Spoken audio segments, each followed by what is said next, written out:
they are hunting, they'll just wait out towards the edge of the water or wherever they need to be and wait for their prey to come in, and they will very quickly, if they're in the water, they'll swim after it and catch it because they can swim really fast.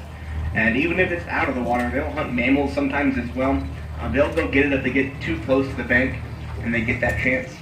Ooh, we do have an Alligator definitely in the water. It's easier to see on the left side because we don't have that bank. It just went down.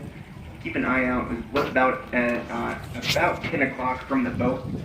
It should be popping up in just a moment here.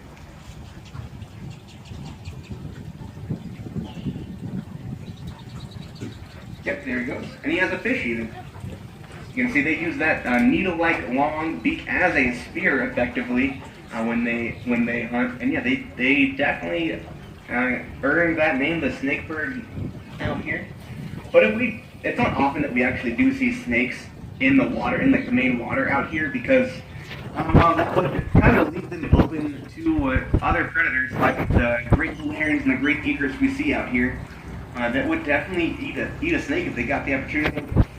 Just puts them kind of too exposed, so we're not really going to see too many snakes out in the water. They don't actually, if they're swimming in the water, they can't put their head up like that Anhinga does. They float on the top by a lot of the time by using that surface tension of the water and their long bodies to maintain themselves on it. Now this whole area we're going to be going through, the water is going to be about 8 to 10 feet deep where we've taken the boat. But everywhere else out here, the water is going to be about 2 to 3 feet deep, which is about the max height the water would have been during the rice season just before the harvest. Now it does surprise people a lot of the time to find out that Magnolia was a rice plantation. Most of the time people don't think about rice, really think about the cash crops you find in the plantation. Most people tend to think about things like cotton, indigo, sugarcane, and tobacco. Well, the early colonists, early settlers out here did try all of those things. They just did not work out too well for them. There was a lot of trial and error during those early days on what might grow out here. They'd go on to try things like lemons and oranges, ginger, olives, and even trying to harvest silk from worms. It just was not the right atmosphere, the right environment for rice to grow, for those things to grow out here. So they would end up relying on free-range cattle after a while, which admittedly was easier for them. They didn't have to worry about too much with free-range cattle. It's kind of hard to mess up.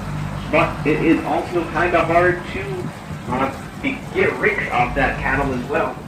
You're not going to be able to transport it anywhere, and basically you want to be trading with England, or trading with Europe, because all the money at the time is going to be found predominantly in Europe, so you're going to need something to trade with them. And then rice was discovered as a major crop that could grow in these regions very easily. Rice is a non-native plant. Hello, Don Blue. It can only be native to Africa and Asia. So those early settlers were not going to have the experience with the rice.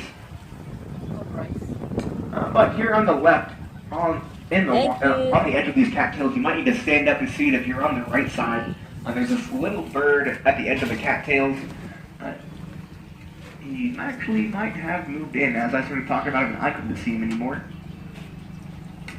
Alright, he has moved on, so we're not going to talk about him yet. But keep an eye out, we do have quite a few of these. I actually think I see a family of them over here on the right at about 1 o'clock from the boat.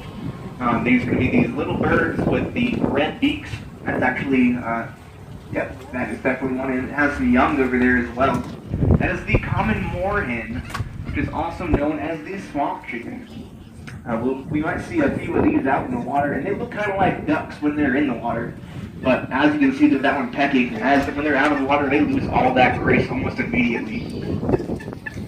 That's what we're doing. Right there. Is also going to be a moorhen.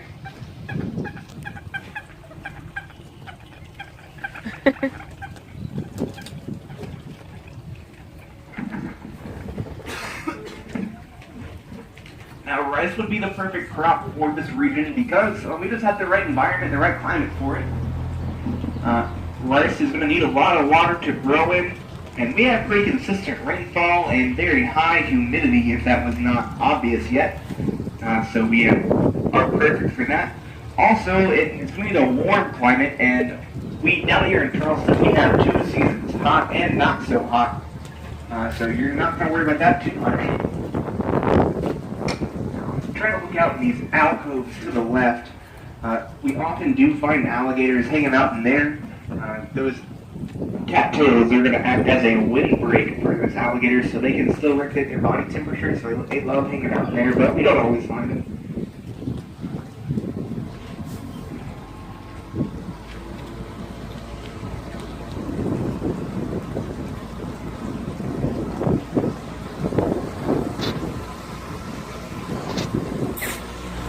Now, the rice that would have been grown in this area, it would have been known as Carolina Gold.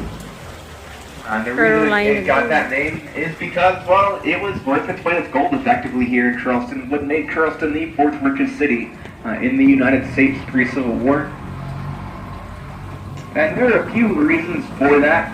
One of those is just the yield of the crop. The competing rices at the time would have been able to produce about 500 pounds of rice per acre. But the Carolina Gold would produce about 1,500 pounds per acre.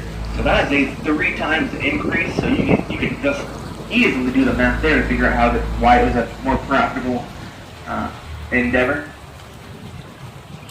I think we might have an alligator to the left right here. Right, there's the alligator there. Back up for you guys.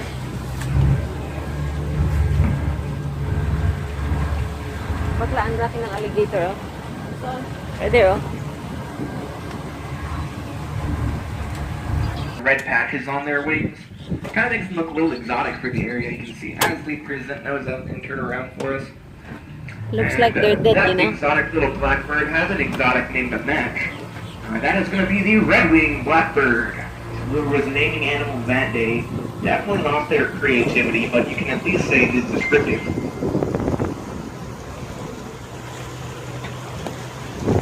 Now, the other reason Carolina Gold was so popular was because it was just different than any of the rices that people had experienced before. It was a lighter and fluffier rice, so it did not stick together as much as the other rices that would have been competing with at the time. That would also be kind of a game changer for how you would use it in a dish. For us with some ducklings as well. I don't see too many ducks out here actually. They usually hang out more on the inland in the forested areas.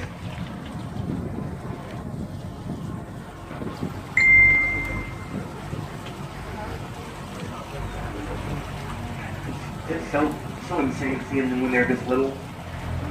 They're trying to get away from us as best they can.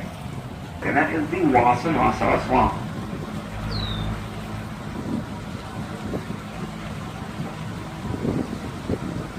Now, these fields that we're seeing today, basically any of the major bodies of water that you see on the property, whether it be out here, or the Audubon Swamp, Ravenswood Lake, or Bella's Pond, if you guys did take that nature train earlier, all of those would have been former rice fields. And these areas that we're seeing, they would not have been the flat and level and cleared out like this. They would have had to be cleared out to be made in the fields. While this one, a lot of it would have just been moving the dirt to build up these berms back and levee, which might seem like not that much, but it takes a lot of dirt to move and build that up. That's a lot of effort and manual labor. But further inland, you're going to also deal with the trees and the swampy areas that we would be that you'd be working in. You would have to clear out all the trees, all the trunks, and all of the roots to make these fields workable, and build up all the berms, dikes, and levees around each of the fields, and the irrigation ditches to get there. All in all, would not really be wouldn't be the plant itself as much as preventing those dangers as it would be the things that live in the water that rice grows in. In a rice field, the field is going to be flooded for that season. The height, depending on the height of the rice. Water is going to provide a few important things for the rice. First thing it's going to do is act as an oxygenator for the soil, because every plant is going to need water and oxygen. Got a few more anhinga out here to the left on this ramp, drying off their wings as we were seeing. This is going to be a male anhinga. You can tell the difference in the male and female of the species based on the coloring of their head and neck. The male is going to be all black, while the female is going to have a brown and gray coloration we were seeing a little bit earlier. Now, the other things the water helps do for the rice is it will help prevent pests and other plants and weeds from getting into the rice and choking out or harming it, because they are not going to be able to live in that heavy saturation of the water. And also the water is going to help to act as a support for the rice stalks. Raise the center of gravity for that stalk so it does not bend as much. So they bury that, and depending on the height of the rice, they would have the water at varying levels to support the stalk. But the water itself would become very dangerous for the things that it would house.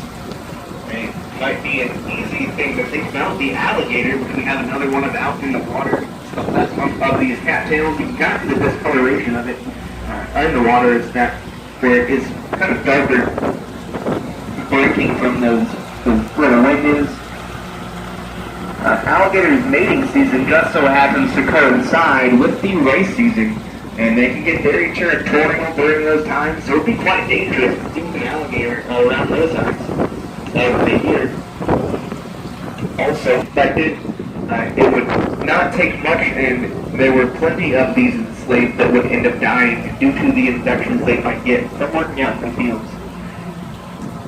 Also, one of those things that breed in the water is going to be our second state bird, the mosquito, which today we might see more just as a pest that we have to deal with. But back then, they would be very, very deadly. They'd carry around diseases like malaria, which would kill hundreds of people during this time. It would be very deadly, not a thing you want to mess around with. And then we have everyone's favorite topics, these snakes and the spiders that you'll find out here. And I know not everyone likes talking about snakes and spiders. I get it. They're the creepy crawlies. They're not everyone's favorite, but I feel as the nature boat captain, it is part of my job to talk about the things we have out here. And I'm also not here to lie to you. There are tons and tons of these snakes and spiders out here. They are all over the place.